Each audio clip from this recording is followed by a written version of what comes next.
Tonight on the Cooligans, it is the international break. We start talking about some World Cup qualifiers. They are here already, but not in the United States of America for who knows why. Nobody has no clue at all. And we also got some leaked U.S. soccer info from Sergino Dest, so we'll talk about that. All right. And plus, we get to talk to Jane Campbell, who just got called up to the U.S. women's national team camp. Plus, we talked to her about Houston Dash, her celebrations, and why maybe she's going to start dancing in that goal. You never know. That and more today on the Cooligans!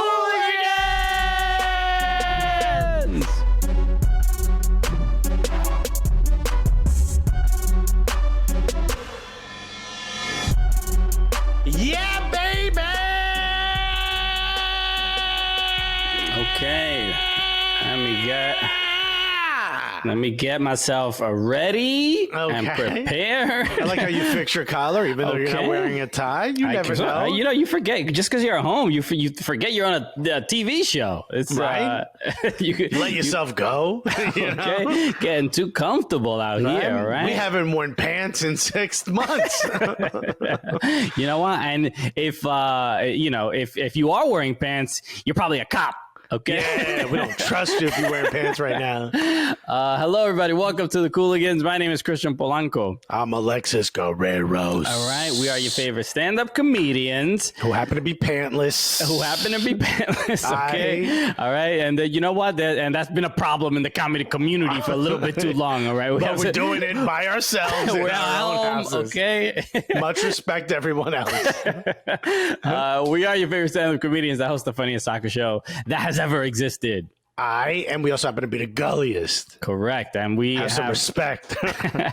And we are excited about today's show because we're going to be joined a little later by Jane Campbell, a goalkeeper for the champion Houston Dash. That's right. She's stopping PKs and she's stopping by our show.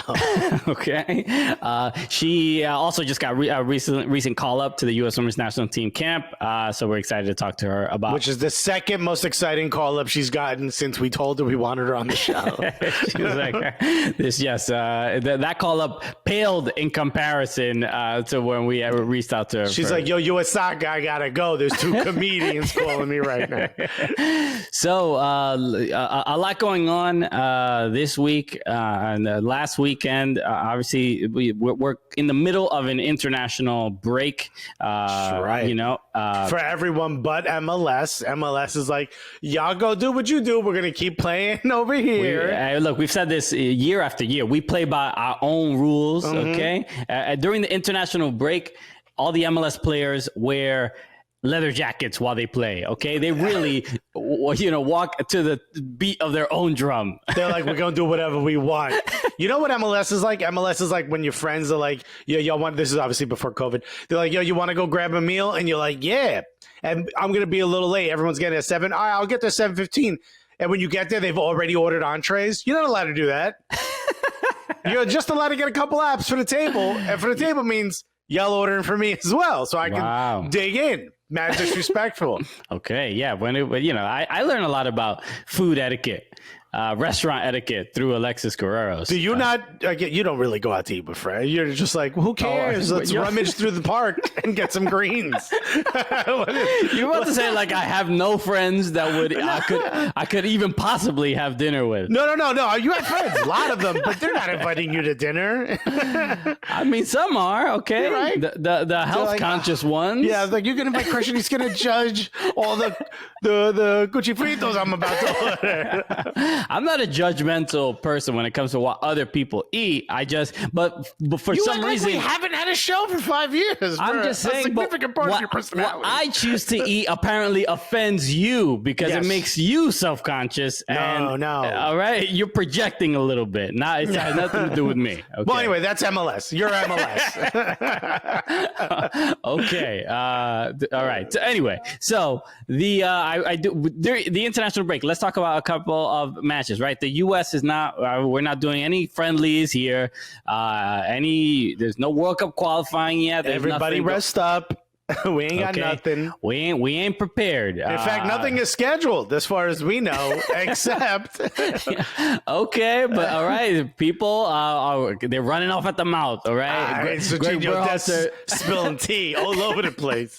Okay, Greg Berhalter's out here like, yo, why are you telling everybody my business, Sergino? Fam. Zip your mouth. Why you snitching about scheduled matches? So apparently this is was just news. We're taping this on Monday, the 12th.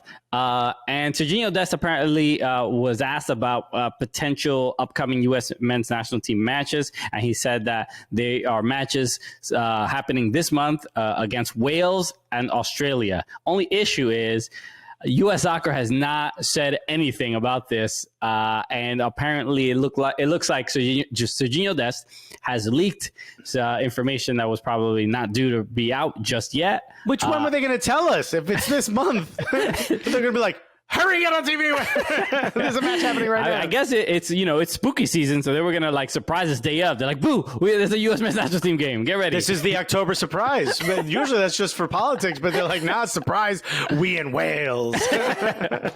So look, if this, let's presume that this is true, and these are the games. The U.S. men's national team against Wales. We'll see if Gareth Bale will play. Aaron Ramsey.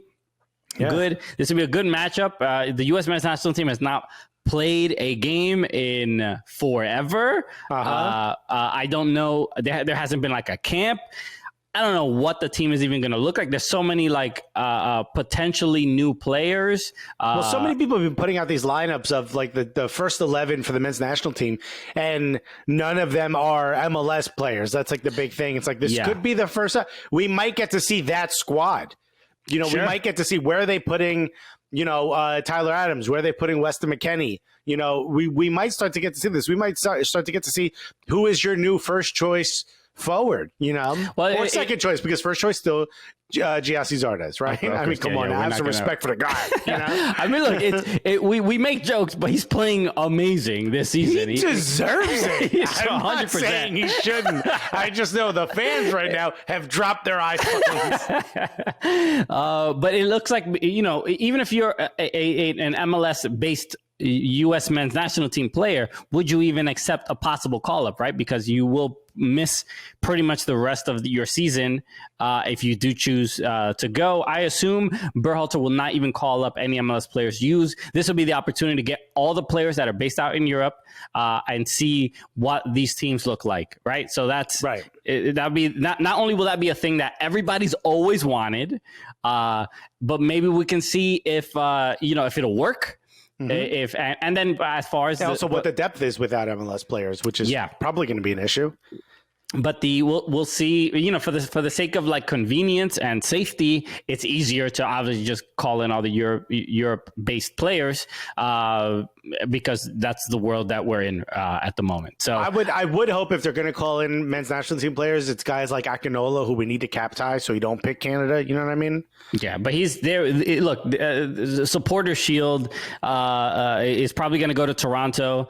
Yeah, Akinola. I mean, why would he accept it now, right? He could also go to Canada. That's the perfect time to call him, is so that he can't choose Canada. You know what I mean? So he could be like, well, they wanted me, and I have to say no, but still. Yeah, and then I'm just going to miss the rest of my MLS season. Okay. Yeah. It's like asking your friend you don't want to go to dinner, knowing they're going to say no, like you, so we could go to a deep fried food place. You know what I mean? that's the move. Okay. Okay. A lot more to discuss. Again, we have Jane Campbell of the Houston Dash coming up real soon, so come right back.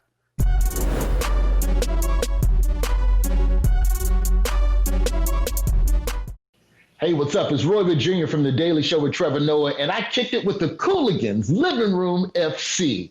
Even though technically, if you're in a living room, you wouldn't want a full football club in your living room because that is not COVID compliant.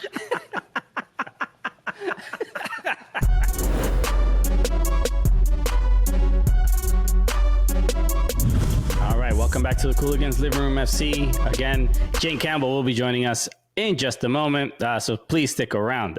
Okay, so let's talk real quick about World Cup qualifying, which began for Conmebol in South America, and so it's like Copa Libertadores for the country. Sure, that's I don't know who that will help that description, but I hope it does. Anyway, meaning how lit it is. You know? Okay, cool. So let's start with Colombia, of course. Colombia, your home country. My adopted. Dory soccer. Yeah, correct.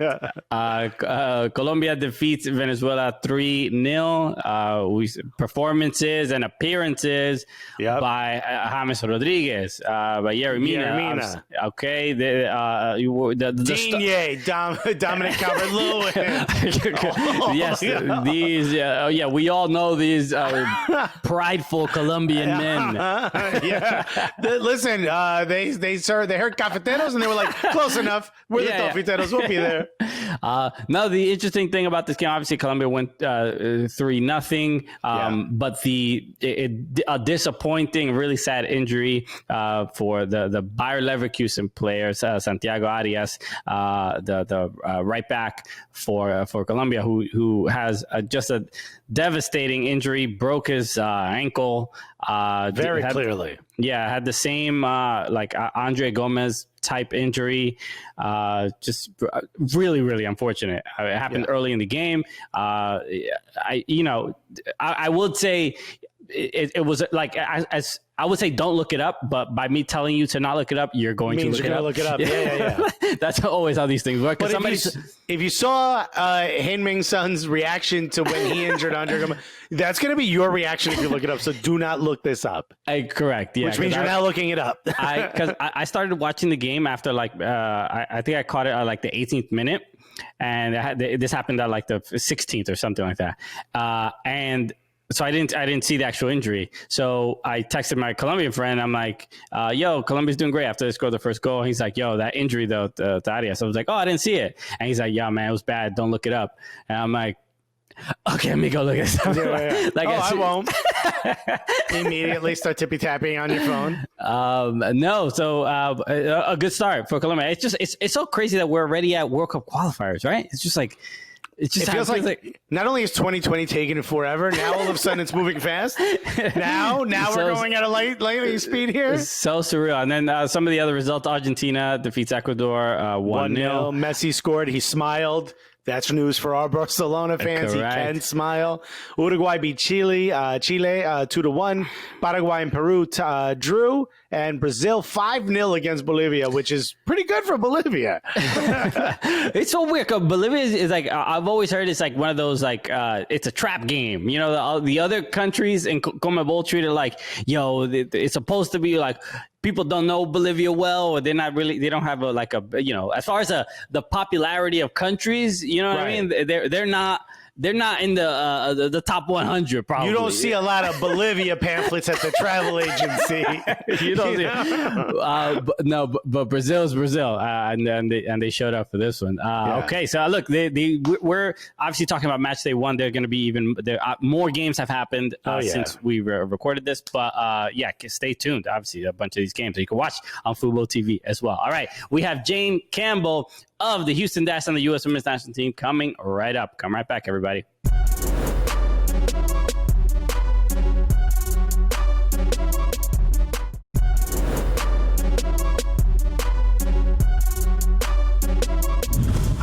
We're back on the Cooligans Living Room FC, and I mean we got champions that come on this show.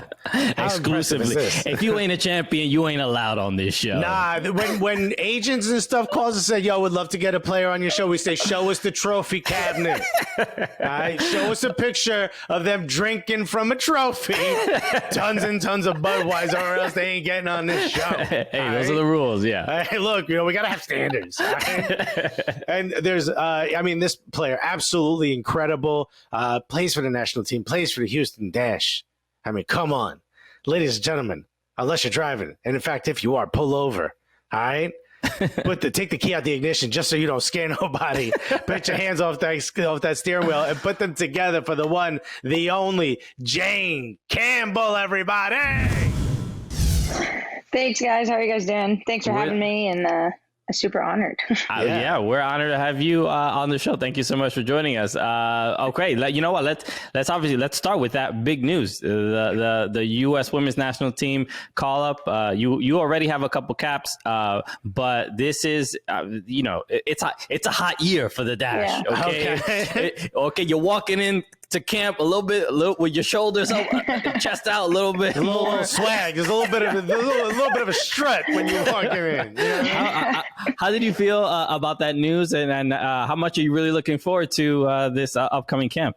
Yeah, super honored to get the call. I mean, I think everyone in the whole soccer world was even wondering if camp was going to exist this year, just with COVID and everything. So the fact that they put on a camp is awesome. They're obviously following all the safety regulations and everything. So it'll definitely be different and interesting. But like you said, now there's 3 Houston players coming in with myself, Christy Mewis, and Shea Groom. And so we're going to pack all the orange we can and wear it around the hotel. So I'm super pumped to be with them, especially, and have some teammates with me. And I think we'll represent Houston really well. So I'm really excited. Yeah, you guys have sort of really, I mean, from where you were before the Challenge Cup to where you are now, it seems like 2 completely different teams.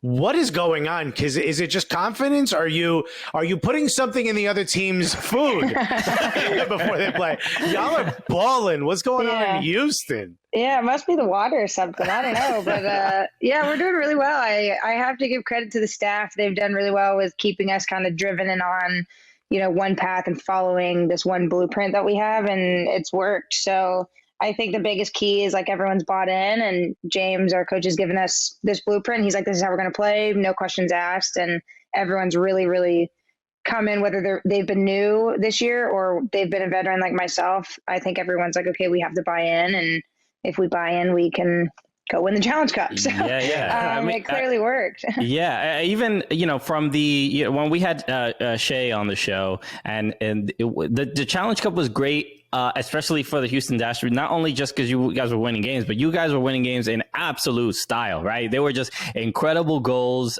just entertaining football. From the goalkeeper perspective, you watching all that magic happening up front. What was the feeling like? Because I know sometimes goalkeepers, when things are happening all the way up front, they're like, you feel like a fan a little bit, right? You're like, whoa, that's my team. There's a lot of video of them celebrating by themselves when goals get scored. I know, right? Like, we're never invited to anything. My gosh, I'm like, I'll just go get a water at this rate. What was it like getting to see Shea and Rachel Daly and Christy Mewis ball out in that fashion?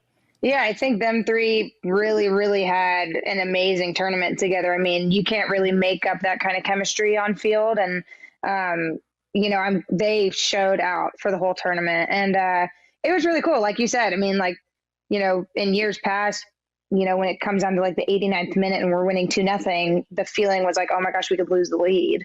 But now kind of the difference is like, okay, the ball's in their half, they're possessing in their half, and it's kind of like, oh, 2-0. Like, we know we got the win. Like, now can we get 3 or 4 in a span of 5 more minutes? So the attitude's a bit different. It's not necessarily like this cockiness, but I think we all have faith in each other to produce.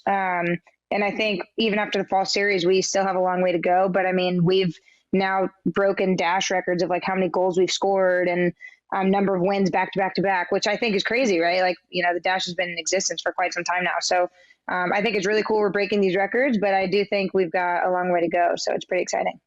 When you see like, let's say you're up 2-0 and maybe it's like the 89th minute and there's a corner on the other side of the field. Do you ever be like, no one's telling me to go, but I'm just going to go up there. I'm just going to, what's the worst that happens? We win 2-1? You know what I mean? Yeah. I mean, like, I'll start inching up towards the circle and everyone's like, hold on. You pretend you don't see him. You're just looking at this. Is that a bird over there? You're looking at the opposite direction. Okay, yeah. Because I'm out here trying to win. I don't know what you're talking about. Like, I want to run around after scoring a goal, you know? Yeah, like the fake crowd noise is just too loud. I couldn't hear it. Yeah. It just got me. I'm hyped up. That's all. Tell the fans in section 102 I can't. Yeah, and speaking, as a goalkeeper, and the Dash are also doing things well defensively. Can you speak a little bit to that philosophy and that mentality, and how you and your back line are like gelling together? Mm-hmm. Yeah, I think again it goes to this blueprint of our style is kind of defending to attack, and so if our defense breaks down, the whole attack won't work. So everyone from the number 9 up down to me all have to be on the same page in what we're doing defensively. And I think, yes, the back 4 is crucial, obviously, with myself and then the 6 in front of them. But I do think it's a huge collective, right? If one domino falls, it's going to start trickling back to us. So the back line, though, like you said, there's new players coming in and out. We've had like 20,000 different back lines during the Challenge Cup in the fall series. So yeah. I think it's really cool that players have really stepped up, whether they're out of position or they're new or they're a veteran. They come in and it's been no problem. And I think that just goes to show that everyone understands the style of play and the blueprint. And I think if we nail that, then we'll be successful. Right. Yeah, I mean, it seems like you guys are absolutely all clicking. And do you think now that you guys aren't in that bubble anymore, do you think that time in the bubble helped sort of solidify the team, bond the team a little bit? Because it does seem like and I'm sure that it's not the case, but it seems like it's a bunch of best friends all high-fiving 24/7 when I watch a Houston Dash game. Yeah. Definitely. I think before the bubble, we really tried to, it was weird, we were all in quarantine, so we couldn't really hang out, but we really tried to do like a bunch of Zoom calls. Like we had team bingo and all of us were like, this is stupid. But then when we were doing it, it was like, all right, like what else were we going to do in quarantine? So wait, a bunch of competitive people didn't find a way to make bingo fun? I'm surprised. I know. So everyone's like fighting, I think the prize was like free toilet paper. So it was like at that rate, it's like, we're really slim picking there. But I think we did stuff like that, once a week during quarantine, where I think, looking back, I think that was actually really helpful. So then when we got to the bubble where we were surrounded by each other 24/7, it was like, okay, I need a break from you. I'm going to go walk in the parking lot and walk circles for an hour, So I think it was definitely a balance, but I do think our prep pre-Challenge Cup really helped us to be in the bubble around each other 24/7 to then produce on field. So okay. Did you get into the Mario Kart on Nintendo Switch? Because I heard that was also a big thing. that was a huge gig. I unfortunately didn't get the invite, but that's because I'm the best one. So everyone's got to prep for the best. That's fair. That's fair. Maybe next year, with whatever comes next year, I'll get the call up. Okay. All right. All right. We have so much more with Jane Campbell of the Houston Dash right after this.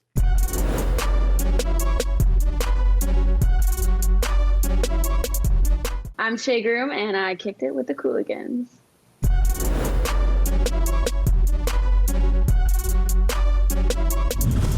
All right, welcome back to the Cooligans Living Room FC. We are here with Houston Dash goalkeeper Jane Campbell, and we were talking about the Challenge Cup, and one of the best things about that Challenge Cup was the celebrations afterwards. I want to know how the goalkeepers celebrated. We saw the iconic photo of Christy Mewis holding all the beers.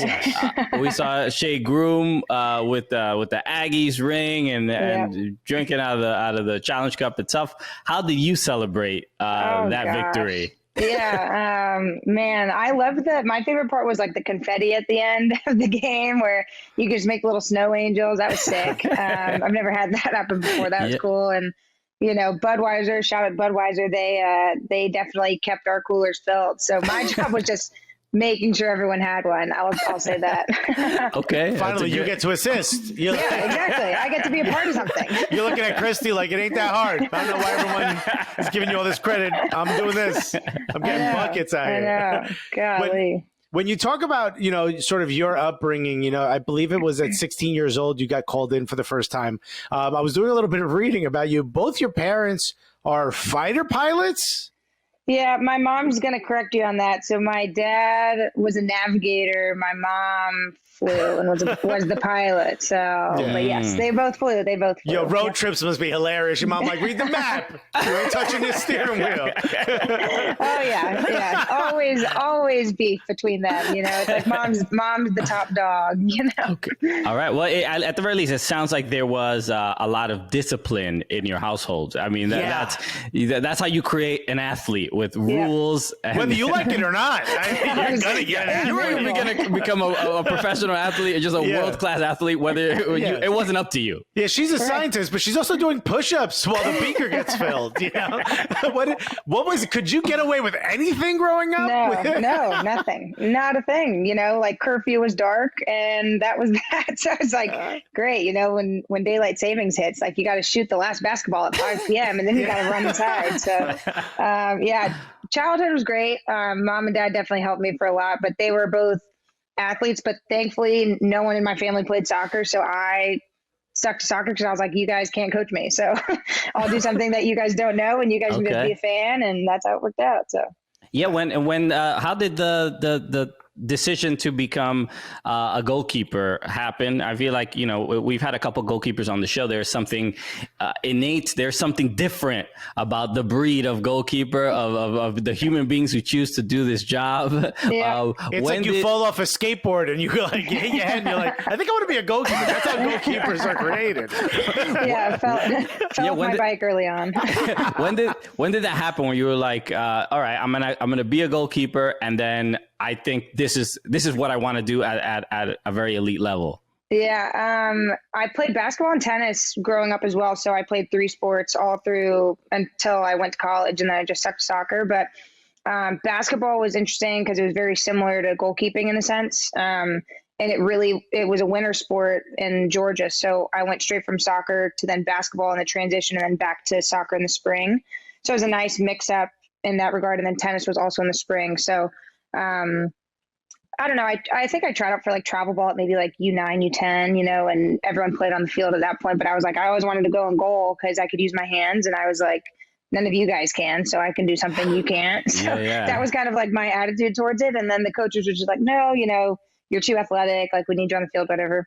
And then at maybe like 12 or 13, my coach was like, okay, you need to decide like full time what you want to be. And I was like, well, that's easy. I'll go in goal, and they were kind of like, are you sure? I was like, yeah, I've been asking you guys for 4 years now. It's like, no doubt, I'm sure. Dropping as many hints as possible. Yeah, I know. It's like every game, I'm like begging you. So that's kind of what I decided. And then, I started getting called up with the youth national teams at U14 was our very first ID camp. So after that, my dad called one of my mentors / she's kind of like an older sister to me at that point, and he was like, hey, should Jane go to this national team camp at U14? And my friend Court, she goes, yeah, Mike, when have you ever been the best 100 at anything? Like, of course she's got to go. And so that was the top prospects in the country. Like, you might want to book a flight. So, why don't you call your wife and have her fly her to as quickly as possible? All right. Yeah. So my dad was like, okay, I guess you're going to go. And that kind of like started everything. And then I think after that, I kept getting called, and then I got the first call up with the full team. Everyone was kind of like, whoa, this could be a thing maybe. And I had no idea at the time. I mean, I had no idea about like playing professionally, what that meant. To me, it just meant playing for the US. That's what being a pro meant to me, because I didn't know about leagues. I didn't watch leagues. I grew up, being a football and basketball fan. So for me, I didn't really watch soccer that much. So I had no clue. And then going to college, I obviously knew more about the league at that point. And then I knew 100% when I got to school, I was like, I'm going to go to school to go pro. So.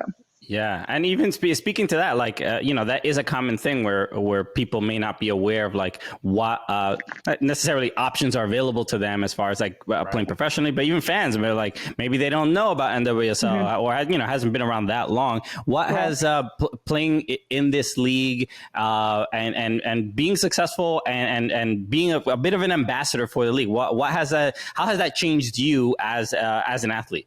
Yeah, it's been great. I mean, I think, everyone when you're in college is like, hey, remember you have a platform, you represent this school, don't get smashed on social media and have everyone talk about it. So, that was interesting. And I definitely felt that at Stanford. And then being here, first time, my rookie year in the league, my first year, it was very new to, I think, a lot of people. I would say, I'm a professional soccer player. And they're like, oh, where do you play? What's the league? Like, I had no idea. But now I'll go walk my dogs outside and someone will ride by me on a bike and be like, hey, congrats on the championship. And like, good luck next year. And like, just ride on by. And I'm like, oh, wow, like, that's sick. I'm not in Dash stuff, and they, we all live relatively in the city, but, people I think are starting to pick up, at least in Houston, that, we won and we had a parade and, we're carrying this championship trophy around. So I think it's like a bigger deal here. And especially being in a sports city, I think it's huge. So I think representing the league is awesome. And I think, we've made such strides, especially the last 2 years in the league,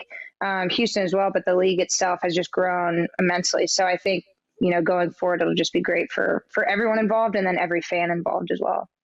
Yeah, it's amazing, especially with everything you guys are doing in Houston. It seems like, just from the outside view, it seems like the city is wild behind you guys. And that's absolutely impressive, especially since you guys are so good. Yeah. It's like, why shouldn't they?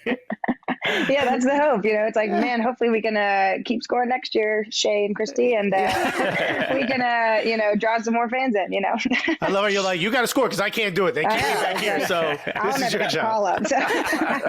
We got more with Jane Campbell. We get back after this.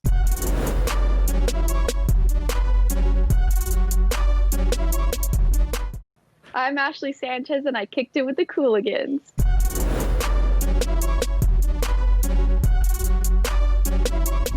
All right, we're back on a Cooligans Living Room FC. Obviously here with Jane Campbell, goalkeeper of your Houston Dash and women's national team.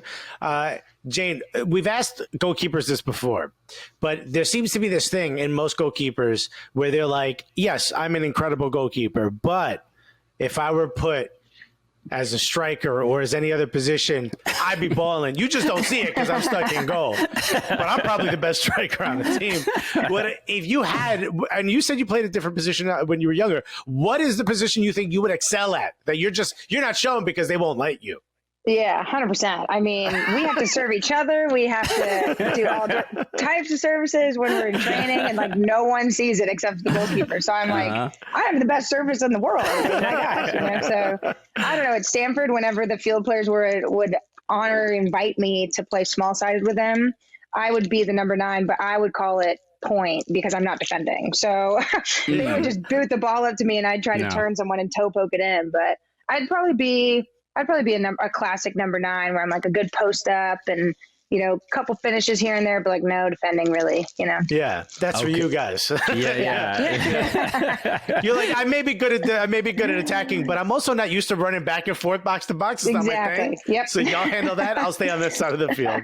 Yeah. I'm good for like an 18-yard sprint. That's about it. Well, I'm sure it helps the basketball moves. Yeah. Just like the hold up play is definitely the strength.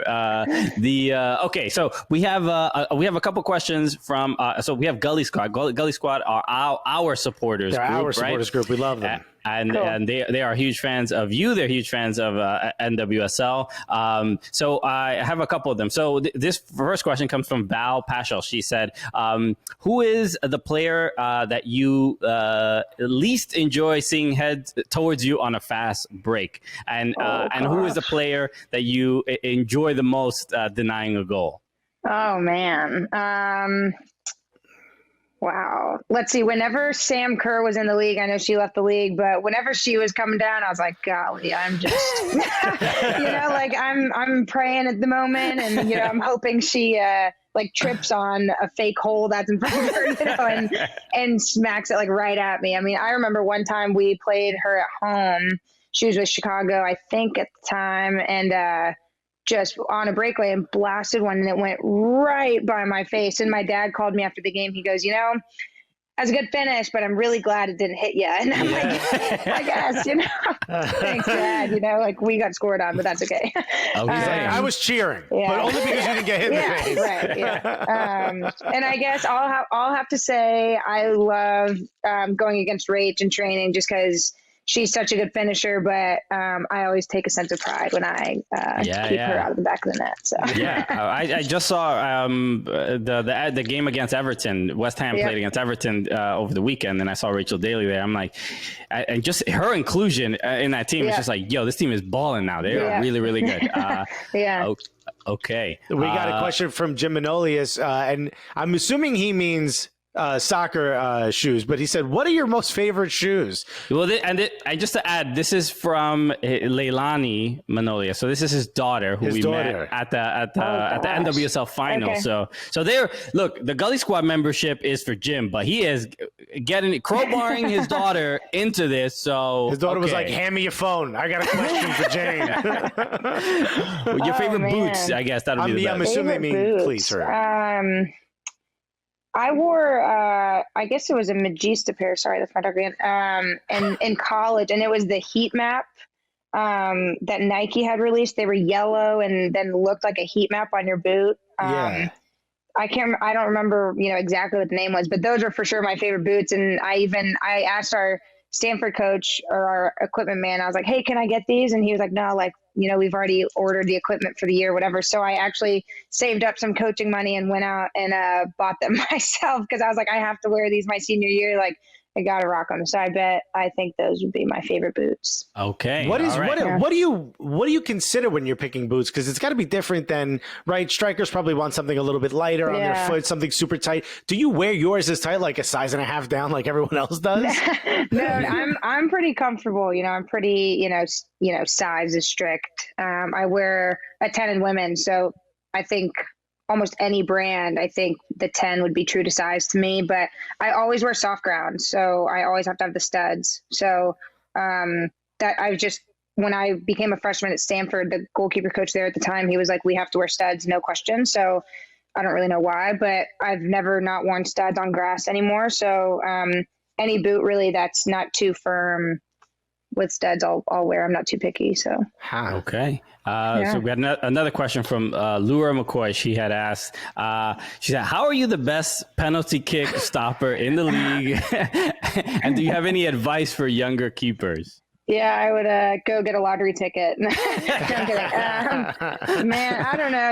It's a lot of studying and a lot of film sessions for that. And I don't know. And ever since I was young, I loved PKs. I just, it's like a lose-lose situation for us goalkeepers. So it's kind of like, why not have an optimistic outlook on it? And they're supposed to score. It's the 12 yards away with no defenders. So, I mean, it's kind of like we're screwed. So that's just kind of my mentality going into it. And I try to control the situation as best I can. So if you ever see, I'll just stand by the goalpost for maybe 10 or 15 seconds and just take a deep breath. And in my mind, I just envision myself walking into an office and being like, okay, we're going to start my meeting.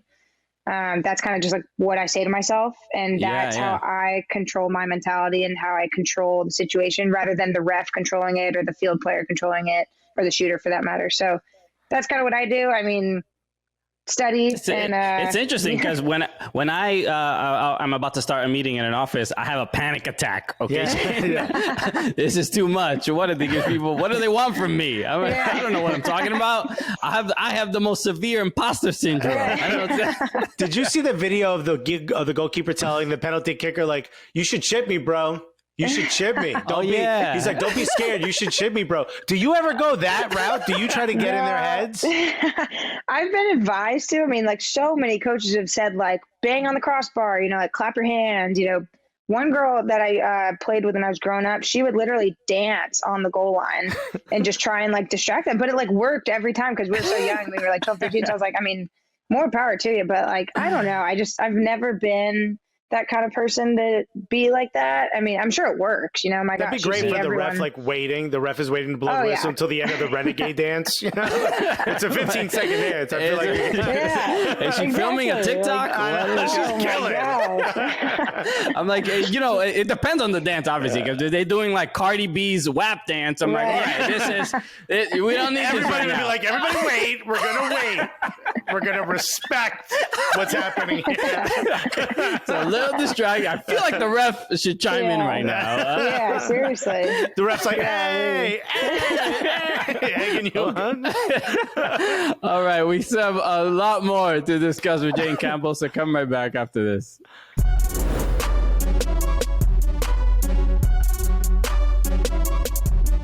I'm Ashlyn Harris. And I'm Allie Krieger. And we're getting Gully with the Cooligans. Yes.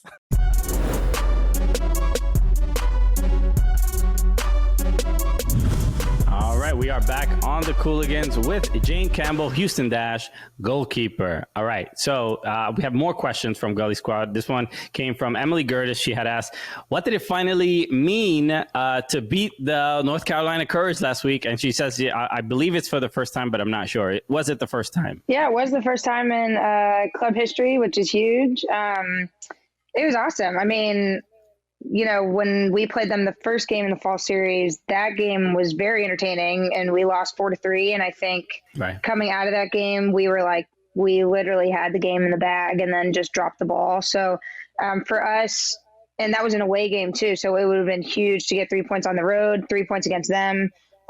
So for us coming back, playing them at home, and again, we were like, okay, we can't slip up again. You know, like this is our chance to kind of show the league that, hey, this isn't just like a one-off and anyone can beat them as long as you perform well. And so that was kind of our attitude going into it. And I think that's the cool part about this league is even though you do have clubs like North Carolina who have been, you know, kind of the powerhouse for years, anything can happen on any given day in this league. And I think that's really cool. So for us, again, regardless of it's the fall series, regardless of who's on loan, whoever, the fact that we had 11 players out against their 11 and we smacked them, it was huge. So big win for us. And unfortunately, you know, didn't do enough the first game to get the win or even a tie. And that would have pushed us in to win the fall series. But it was huge. Great game and super fun to play them.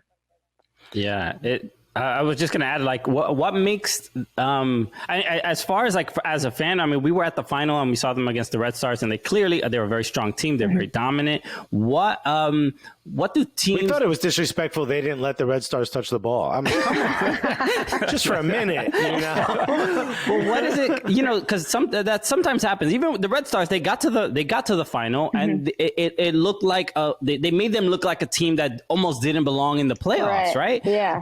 What is it? What do you look for when you play them? Like, what is it specifically that you're like, all right, these are the main things I need to worry about? Yeah, I think Paul Riley's done a huge, he's made a huge impact on them because he's stuck to his blueprint, which is the 4-2-2-2 system, which is very bizarre to most people. So, and every player on that team, whether they're a 90-minute starter or they get in once a year, know that system to a T. So I think that's what makes them so dangerous, in my opinion, is that anyone can be playing and the system will work 9 out of 10 times. So, of course, they've always had, you know, these stacked rosters, and sometimes their first sub is like a 3-time World Cup champion. You're like, well, great. It's like, okay, you know, it's like, dang, it's like the 70th minute. We haven't subbed once yet. So it's like, I think it's just, I think they know the system so well, and Paul isn't changing his mind on anything. And in the fall series, they mixed it up a bit. You know, they played a 3-5-2, they played a 3-4-3. So they did play their 4-2-2-2 as well, but it was just different. So a different look. But again, they have such sophisticated players from top to bottom that I think the fact that their players are so bought into his style is what makes them so effective. Right. We have a question from Matt who just said, you know, first he started by saying Jane is an outstanding keeper, which I think we all agree. What is it that you bring to the national team that sets you apart from the other keepers in the system? And is the country ready to see just how good you really are?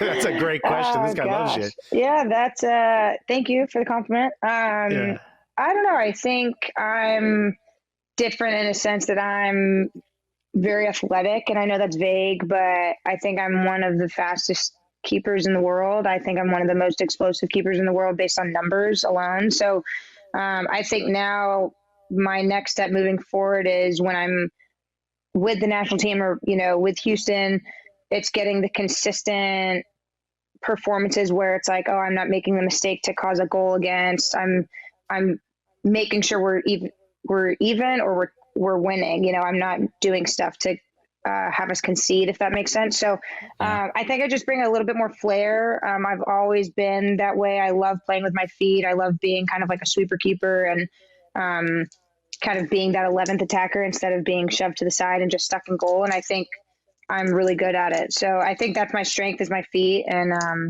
I hope that helps one day with the national team. And if it doesn't, no problem. Okay. Okay. Yeah. It's a good way to look at it. Yeah. Are there any other goalkeepers that you had that you looked up to, women's, men's, that you, I don't know if you necessarily model your game after, but that definitely were a bit of an inspiration at least? Yeah, I think growing up, I really only knew about Tim Howard and Hope Solo. I was fortunate enough to work with Hope a few times in camp, and playing under her was really interesting just because she wasn't necessarily the most athletic or the most skillful. She just had a presence where when she played in a 5v5 game, you knew your team was losing. It's like, it was just no question. So for me, I was like, wow. And I was so young at that point where I didn't really have much of a presence. I wasn't confident speaking. I wasn't confident really communicating and understanding why I have to talk to my back line. Whereas seeing her, I was like, oh my gosh, now I understand what communication really is. It's not, I'm not bullying people. It's really just information that's used throughout the 11. So that was really eye-opening for me. And just being in camp with her and seeing how she trains, it was just kind of just like a level of excellence that was being strived for, I thought, whether it was right or wrong. I just thought it was very interesting seeing that. And then Tim Howard, I'll never forget his performance in the World Cup where he had like a record like 16 or 17 saves against Belgium. Against Belgium. It was huge. And I thought, especially the men's team, how they're not really favored in the World Cup like that. I thought him just carrying the team, I was like, yeah, anyone, that's huge. Like that's what we're there for. And I thought that was just super inspiring for me. And it's like, if I can do that every game to help carry my team to get the win or get a tie, then I've done my job. So that was just, I'll never forget that performance because I think that's what our job represents. After hanging out with Hope Solo that first time, did you come back to like your club and be like, yo, Jane's here. Somebody get me a coffee. Yeah, my club coach was definitely like, yeah, you need the dick seat. Yeah, take it down a notch, Jane. Did you hang out with Hope Solo or Diddy? Yeah. Why'd you get all this confidence, bro? Why are you wearing a mink? Oh, my goodness. All right. Okay, well, so again, we have more with Jane Campbell, so come right back after this.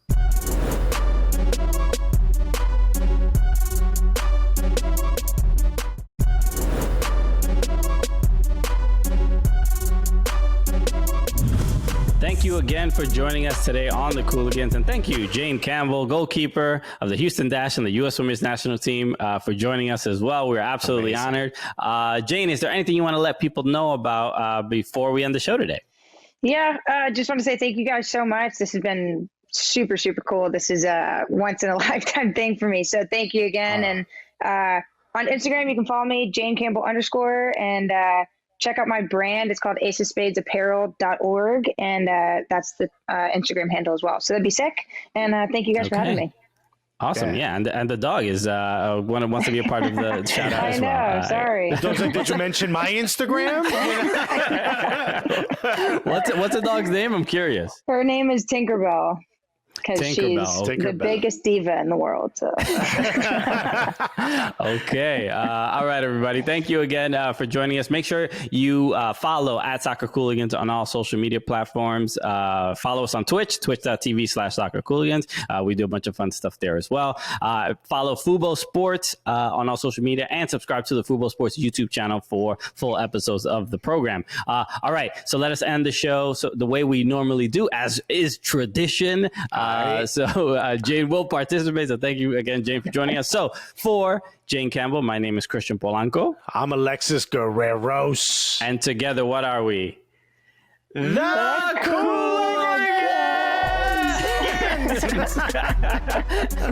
Cooligans!